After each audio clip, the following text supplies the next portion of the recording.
ಪಾಕಿಸ್ತಾನದಲ್ಲಿ ರೈಲು ಹೈಜಾಕ್ ಮಾಡಿರುವಂಥ ಪ್ರಕರಣ ಏನಿದೆ, ಈ ಪ್ರಕರಣದಲ್ಲಿ ಈಗ ಮತ್ತೊಂದಿಷ್ಟು ವಿಡಿಯೋಗಳು ಆಚೆ ಬರ್ತಾ ಇದೆ. ಪಾಕಿಸ್ತಾನ ಸೈನಿಕರ ಮೇಲೆ ದಾಳಿ ಮಾಡಿದಂಥ ದೃಶ್ಯ ಈಗ ಲಭ್ಯವಾಗ್ತಾ ಇದೆ. ಬಲೂಚಿಸ್ತಾನದಲ್ಲಿ ನಡೆದಿರುವಂಥ ದಾಳಿಯ ವಿಡಿಯೋವನ್ನು ಸ್ವತಃ ಬಲೂಚ್ ಲಿಬರೇಷನ್ ಆರ್ಮಿನೇ ಈಗ ರಿಲೀಸ್ ಮಾಡಿದೆ. ಬಲೂಚ್ ಲಿಬರೇಷನ್ ಆರ್ಮಿನೇ ಹಳಿಯನ್ನು ಸ್ಫೋಟಗೊಳಿಸಿ ರೈಲು ಅಲ್ಲಿ ನಿಲ್ಲೋ ಹಾಗೆ ಮಾಡಿ, ತದನಂತರ ರೈಲಿನ ಮೇಲೆ ಗುಂಡಿನ ದಾಳಿಯನ್ನು ಮಾಡಿ, ಅದರಲ್ಲಿ ಅನೇಕ ಪಾಕಿಸ್ತಾನದ ಸೈನಿಕರು ಸಾವನ್ನಪ್ಪುವಂಥ ರೀತಿಯಲ್ಲಿ ಮಾಡಿಕೊಂಡು ನೋಡಿ ಅಲ್ಲಿ ದೃಶ್ಯ ಹಿಂಗಿದೆ. ಸೊ ಇದನ್ನು ಬಲೂಚ್ ಲಿಬರೇಷನ್ ಆರ್ಮಿನೇ ವಿಡಿಯೋನ ರಿಲೀಸ್ ಮಾಡಿರೋದು. ಈ ರೀತಿಯಾಗಿ ಸ್ಫೋಟಗೊಳಿಸಿದ ನಂತರ ಅಲ್ಲಿ ಇಮ್ಮಿಡಿಯೇಟ್ ಆಗಿ ಬಲೂಚ್ ಲಿಬರೇಷನ್ ಆರ್ಮಿಯಿಂದ ಎಲ್ಲ ಸೈನಿಕರು ಹೋಗಿ, ಅವರು ಕೂಡ ಪ್ರತ್ಯೇಕವಾದಿಗಳು ಯಾರಿದ್ದಾರೆ ಅವರು ಹೋಗಿ ಅಲ್ಲಿರುವಂಥ ಪಾಕಿಸ್ತಾನ ಸೈನಿಕರು ಅದರಲ್ಲಿ ಇದ್ರಂತೆ, ಅವ್ರ ಮೇಲೂ ಕೂಡ ಗುಂಡಿನ ದಾಳಿಯನ್ನು ಮಾಡಿದ್ದಾರೆ. ಸೊ ಅಲ್ಲಿ ತೀವ್ರವಾದಂಥ ಚಕಮಕಿ ನಡೆದಿದೆ, ಗುಂಡಿನ ಚಕಮಕಿ. ತದನಂತರ ಅಲ್ಲೂ ಕೂಡ ಅನೇಕ ಸೈನಿಕರು ಸಾವನ್ನಪ್ಪಿದ್ದಾರೆ. ತದನಂತರ ಅಲ್ಲಿರುವಂಥ ರೈಲಿನಲ್ಲಿರುವಂಥ ಪ್ರಯಾಣಿಕರನ್ನೆಲ್ಲ ತಮ್ಮ ಇದರಲ್ಲಿ ಇಟ್ಕೊಂಡಿದ್ದಾರೆ. ಈಗ ಸದ್ಯಕ್ಕೆ ಪಾಕಿಸ್ತಾನ ಅದನ್ನು ಹೇಗಾದರೂ ಮಾಡಿ ವಶಪಡಿಸಿಕೊಳ್ಳುವಂಥ ಪ್ರಯತ್ನವನ್ನು ಮಾಡ್ತಾ ಇದೆ, ಬಟ್ ಸದ್ಯಕ್ಕೆ ಆಗ್ತಾ ಇಲ್ಲ. ನನ್ನ ಸಹೋದ್ಯೋಗಿ ಈಗ ಶಬೀರ್ ನನ್ನ ಸಂಪರ್ಕಕ್ಕೆ ಸಿಗ್ತಾ ಇದ್ದಾರೆ. ಶಬೀರ್, ಏನು ಸಿಗ್ತಾ ಇದೆ ಈಗ ಮಾಹಿತಿ? ಪಾಕಿಸ್ತಾನದ ರೈಲನ್ನು ಈ ರೀತಿಯಾಗಿ ಬಲೂಚಿಸ್ತಾನದವರು ಲಿಬರಲ್ ಆರ್ಮಿಯವರು ಹೋಗಿ ಎಲ್ಲ ಹಿಡ್ಕೊಂಡು ನಂತರ ಏನು ಬೇಡಿಕೆಗಳು ಇಲ್ಲಿವರೆಗೂ ಕೂಡ ಬಂದಿಲ್ವಾ, ಅಥವಾ ಕೇವಲ ಈ ದಾಳಿ ಮಾತ್ರ ನಡೆದಿರೋದಾ? ಅರುಣ್, ಬೇಡಿಕೆಗಳು ಕೂಡ ಬಂದಿದ್ದಾವೆ ಮತ್ತು ಅದಕ್ಕೆ 48 ಗಂಟೆಗಳ ಟೈಮ್ ಲೈನನ್ನು ಕೂಡ ಈಗ ಫಿಕ್ಸ್ ಮಾಡಿರುವಂಥದ್ದು. ಮುಖ್ಯವಾಗಿ ಈಗ ಬಲೂಚಿಸ್ತಾನ್ ಲಿಬರೇಷನ್ ಆರ್ಮಿ ಏನಿದೆ ಅದು ಪಾಕಿಸ್ತಾನದ ಜಾಫರ್ ಎಕ್ಸ್ಪ್ರೆಸ್ ರೈಲನ್ನು ನಿನ್ನೆ ಹೈಜಾಕ್ ಮಾಡಿತ್ತು.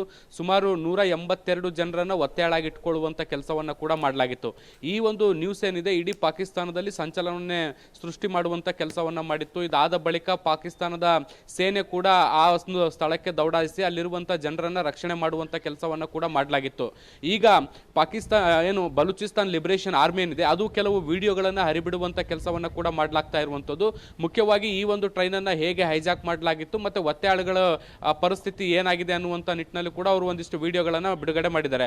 ಮೊದಲನೇದಾಗಿ ವಿಡಿಯೋ ರೈಲನ್ನು ಹೈಜಾಕ್ ಮಾಡಿರುವಂಥದ್ದು ಹೇಗೆ ಮೊದಲು ಬಾಂಬನ್ನು ಸ್ಫೋಟಿಸಲಾಯಿತು, ಅದಾದ ಬಳಿಕ ಗುಂಡಿನ ದಾಳಿಯನ್ನು ಮಾಡೋ ಮೂಲಕ ರೈಲನ್ನು ಹೇಗೆ ನಿಲ್ಲಿಸಲಾಯಿತು ಅನ್ನುವಂಥದ್ದು ಮೊದಲ ವಿಡಿಯೋದಲ್ಲಿ. ಆದರೆ ಇನ್ನೂ ಕೆಲವು ವಿಡಿಯೋಗಳಲ್ಲಿ ಒತ್ತೆಯಾಳಾಗಿರುವಂಥ ವ್ಯಕ್ತಿಗಳು ಹೇಳುವಂಥದ್ದು ಏನು ಅನ್ನುವಂಥದ್ರ ಬಗ್ಗೆ ವಿಡಿಯೋಗಳನ್ನು ಬಿಡುಗಡೆ ಮಾಡುವಂಥ ಕೆಲಸವನ್ನು ಮಾಡಲಾಗಿದೆ.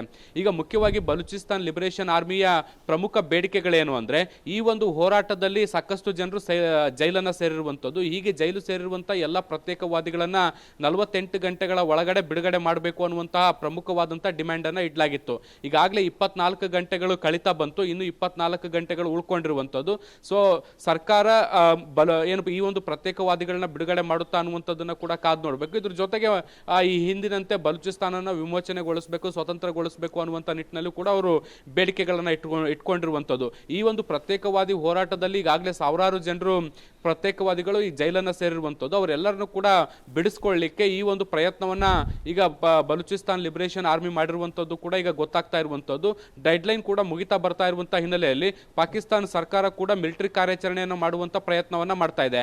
ಮತ್ತೊಂದು ಕಡೆ ಬಲೂಚಿಸ್ತಾನ್ ಲಿಬರೇಷನ್ ಆರ್ಮಿ ಹೇಳ್ತಾ ಇರುವಂಥದ್ದು, ಈ ರೀತಿಯಾದಂಥ ಪ್ರಯತ್ನಗಳನ್ನ ಮಾಡಿದರೆ ಎಲ್ಲರನ್ನು ಕೂಡ ಸಾಮೂಹಿಕವಾಗಿ ಗಲ್ಲಿಗೇರಿಸುವ ಬೆದರಿಕೆಯನ್ನು ಕೂಡ ಹಾಕಿದೆ. ಹೀಗಾಗಿ ಒಂದು ರೀತಿ ಸಂದಿಗ್ಧ ಪರಿಸ್ಥಿತಿಯಲ್ಲಿ ಕೂಡ ಪಾಕಿಸ್ತಾನ ಸರ್ಕಾರ ಇದೆ. ಅರುಣ್. ಓಕೆ ಶಬೀರ್, ನಿಮ್ಮೆಲ್ಲ ಮಾಹಿತಿಗೆ ಧನ್ಯವಾದಗಳು.